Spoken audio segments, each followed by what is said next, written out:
Hello दोस्तों, मैं सरला Yadav SY Hindi platform पर एक बार फिर से आप सभी का हार्दिक अभिनंदन करती हूं।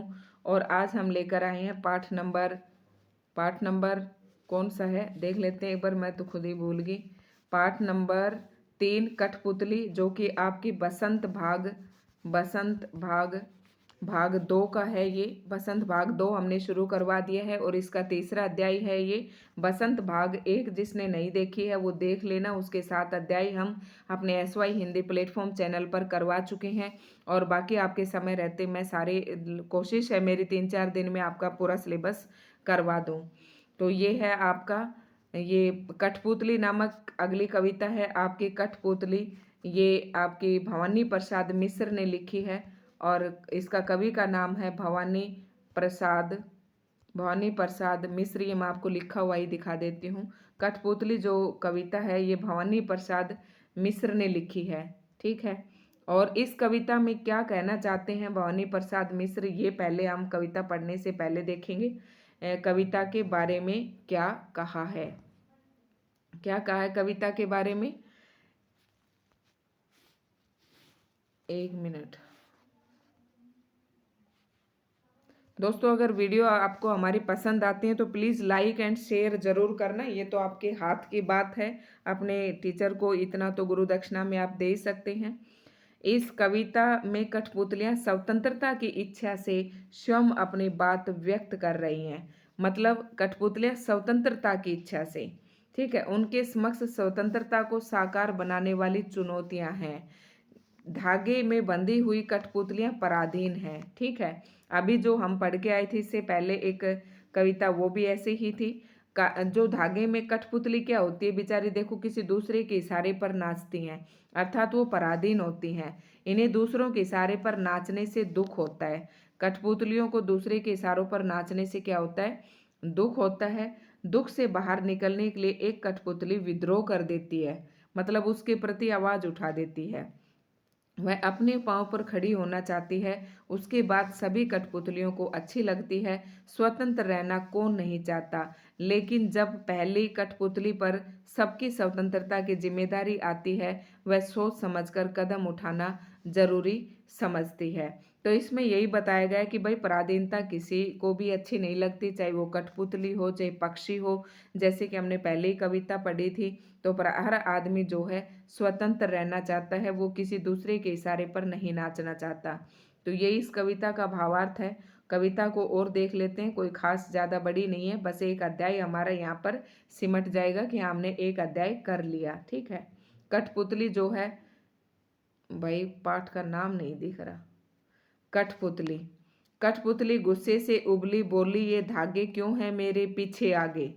देखो यहाँ पर भी ये योजक चिन्ह आया हुआ है। प्रश्नात्मक शैली का यहाँ पर प्रयोग किया गया है। भाषा के दृष्टिकोण से अगर देखते हैं तो कवि कह रहा है कि कठपुतली को गुस्सा आता है और वह गुस्से में उबलती हुई बोलती है कि मेरे ये आगे पीछे धागे क्यों लगे हुए हैं, इन्हें तोड़ दो, इन्हें तोड़ दो, मुझे मेरे पाँव पर छोड़ दो। अर्थात कवि जो कठपुतली है वो स्वतंत्रता के लिए गुहार कर रही है कि जो मेरी आगे पीछे आपने धागे लगा रखे हैं इन्हें छोड़ दो और मुझे अपने पाँव पर खड़ा होने दो।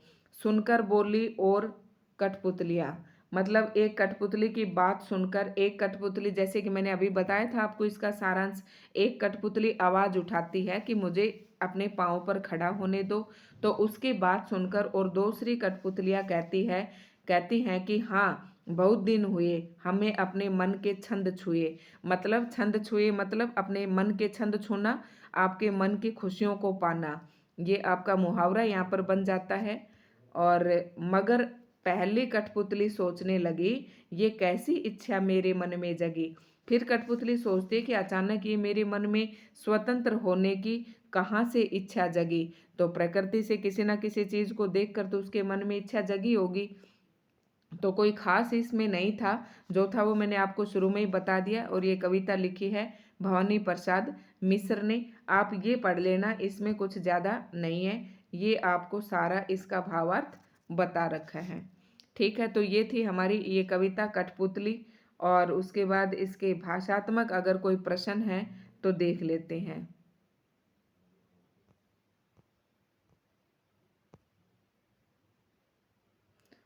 आगे है इस प्रकार के, तो देखो ये देखते हैं। ये आपका आता है यहाँ पर, कई बार जब दो शब्द आपस में जुड़ते हैं तो उनके मूल रूप में परिवर्तन हो जाता है। कठपुतली शब्द में भी इस प्रकार का सामान्य परिवर्तन हुआ है। जब काठ और पुतली, काठ दो शब्द एक साथ हुए, कठपुतली शब्द बन गया। इससे बोलने में सरसता आ गई। इस प्रकार के कुछ शब्द और बनाइए, जैसे कठ गुलाब, कठ फोड़ा, ठीक है, हाथ हथ, सोना सोन, मिट्टी मट, तो ये बना रखे हैं। फिर आगे क्या कहते हैं, कविता की भाषा में लय का तालमेल बनाने के लिए प्रचलित शब्दों को और वाक्यों में बदलाव होता है। जैसे आगे पीछे अधिक प्रचलित शब्दों की जोड़ी है, लेकिन कविता में पीछे आगे का प्रयोग हुआ है। पीछे आगे, यहाँ आगे का बोली से आगे से ध्वनि का तालमेल है।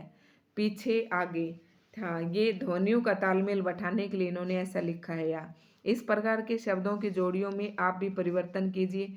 दुबला पतला, तो पतली दुबली, ठीक है। ये छोड़ो, आप इस तरीके के तो आपके नहीं आएंगे, ये बच्चों के उसके हैं। तो ये थी छोटी सी कविता थी, एक 5-6 मिनट की कविता थी। दोस्तों, अगर आपको हमारी वीडियो पसंद आई तो इसे लाइक एंड शेयर करें। अगर आप हमारे, ये पढ़ लेना आप इसको, अगर आप हमारे चैनल पर नए हैं तो चैनल को सब्सक्राइब ज़रूर करें। तो ये था हमारा आज का चैप्टर, अध्याय और कठपुतली।